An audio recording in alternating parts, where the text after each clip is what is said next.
കാരുണ്യാഭിഷേകം, ആരാധിക്കുന്ന ജീവിതങ്ങൾ, കാരുണ്യാഭിഷേകം, കാരുണ്യാഭിഷേകം.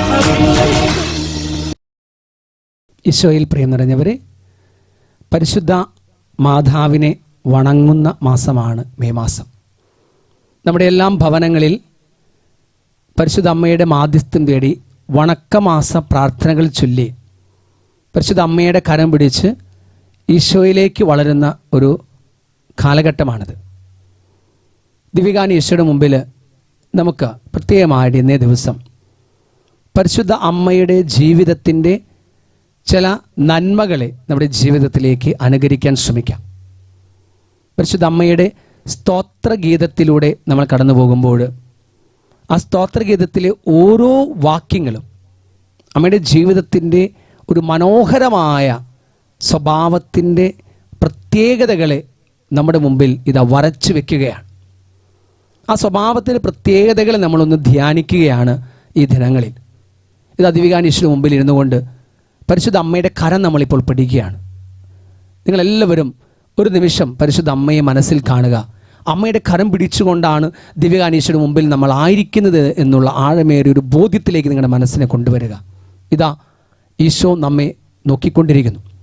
അമ്മയുടെ കരം പിടിച്ച് ഈശോയുടെ മുമ്പിലേക്ക് നമ്മൾ ഇതാ കടന്നു വന്നിരിക്കുകയാണ്. ഈശോയെ, ഞങ്ങളുടെ ജീവിതത്തെ അങ്ങ് അനുഗ്രഹിക്കണമേ. ഞങ്ങളുടെ ജീവിതത്തിൻ്റെ എല്ലാ അസ്വസ്ഥതകളിലും ബുദ്ധിമുട്ടുകളിലും വിഷമങ്ങളിലും പ്രതിസന്ധികളിലും ആകുലതകളിലും ഒക്കെ അമ്മയുടെ കരം പിടിച്ചുകൊണ്ട് ആ അമ്മയുടെ നല്ല ഗുണങ്ങളെ ഞങ്ങളുടെ ജീവിതത്തിൽ സ്വന്തമാക്കി അമ്മയെപ്പോലെ ഈശോയെ അങ്ങയുടെ അടുത്തായിരിക്കുവാനായിട്ട്, അങ്ങയുടെ ആ അനുഗ്രഹവും കൃപയും സ്വന്തമാക്കുവാൻ അമ്മയെപ്പോലെ ഞങ്ങളെയും നീ സഹായിക്കണമേ, അനുഗ്രഹിക്കണമെന്ന് പ്രാർത്ഥിക്കാം.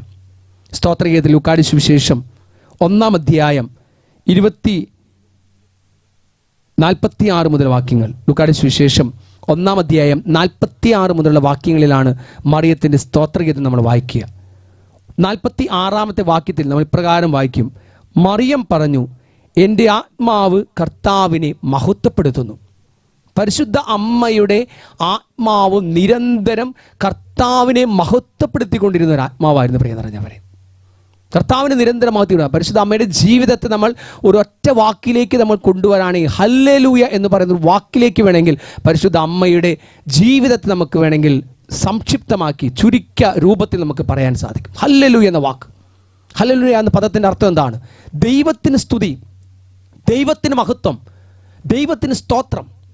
ജീവിതത്തിൻ്റെ വിഷമഘട്ടങ്ങളിലും സന്തോഷഘട്ടങ്ങളിലും അസ്വസ്ഥതകളിലും ബുദ്ധിമുട്ടുകളിലും പ്രതിസന്ധികളിലും ഒക്കെ ആത്മാവ് ദൈവത്തെ മഹത്വപ്പെടുത്തിക്കൊണ്ടിരിക്കുകയായിരുന്നു. പരിശുദ്ധ അമ്മയുടെ ആത്മാവ് ദൈവത്തെ മഹത്വപ്പെടുത്തി. അതുകൊണ്ട് തന്നെയാണ് അമ്മ ജീവിതത്തിലുടനീളം ഇതാ ആ ആത്മാവ് ദൈവത്തെ മഹത്വപ്പെടുത്തുമ്പോൾ ജീവിതം മുഴുവൻ അവിടുത്തെ കൃപയാൽ നിറഞ്ഞിരിക്കുന്ന ഒരു അമ്മയായിരുന്നു.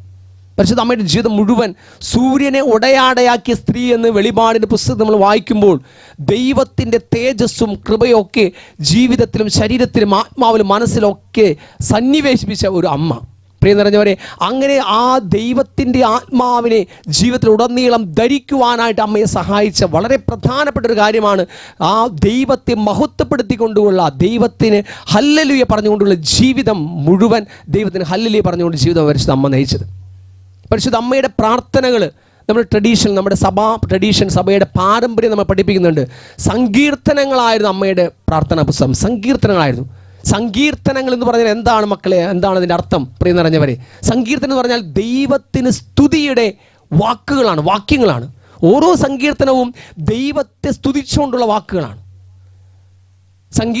സങ്കീർത്തനം രചിച്ചിട്ടുള്ളവർ എല്ലാം തന്നെ അവർ കടന്നുപോയ ഓരോ നിമിഷങ്ങളിലും, വേദനിക്കുന്ന നിമിഷങ്ങളുണ്ടാകാം, സഹന നിമിഷമുണ്ടാകാം, സന്തോഷം, ആ നിമിഷങ്ങളിലൊക്കെ അവർ ദൈവത്തെ സ്തുതിച്ചുകൊണ്ട് അവർ പാട്ടുകൾ പാടി, കീർത്തനങ്ങൾ ആലപിച്ചു.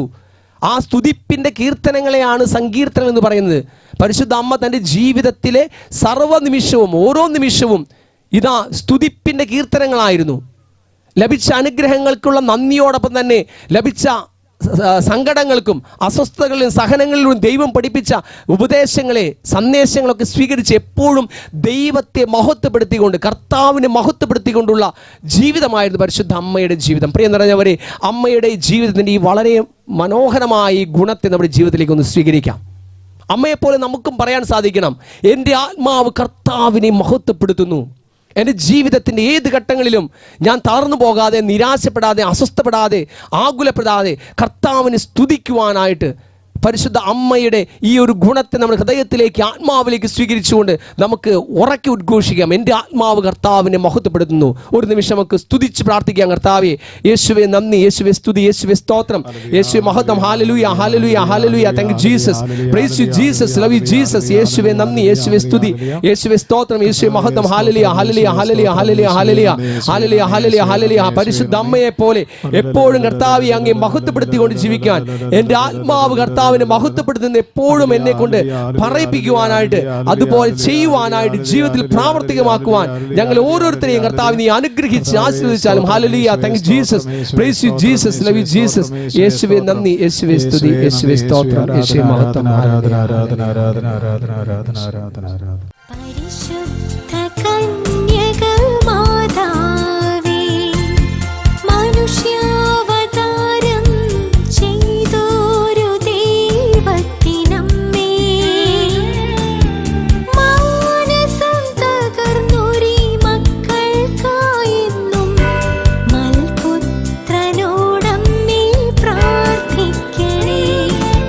പരിശുദ്ധ കന്യക മാതാവേ, മനുഷ്യാവതാരം ചെയ്തോരു ദൈവത്തിനമ്മേ, മാനസം തകർന്നൊരീ മക്കൾക്കായെന്നും മൽപുത്രനോടമ്മേ പ്രാർത്ഥിക്കണേ. അമ്മേ മരിയേ, അമ്മേ മരിയേ, ആശ്രയം നീ മാത്രമെന്നും അമ്മേ. പരിശുദ്ധ പരമാദിവ്യ കാരുണ്യത്തിന്, എന്നേരം ആരാധനയും സ്തുതിയും പുകഴ്ചയുണ്ടായിരിക്കട്ടെ. പരിശുദ്ധ പരമാദിവ്യ കാരുണ്യത്തിന്, എന്നേരം ആരാധനയും സ്തുതിയും പുകഴ്ചയുണ്ടായിരിക്കട്ടെ. പരിശുദ്ധ പരമാദിവ്യ കാരുണ്യത്തിന്. എന്നേരം ആരാധനയും സ്തുതിയും പുകഴ്ചയുണ്ടായിരിക്കട്ടെ.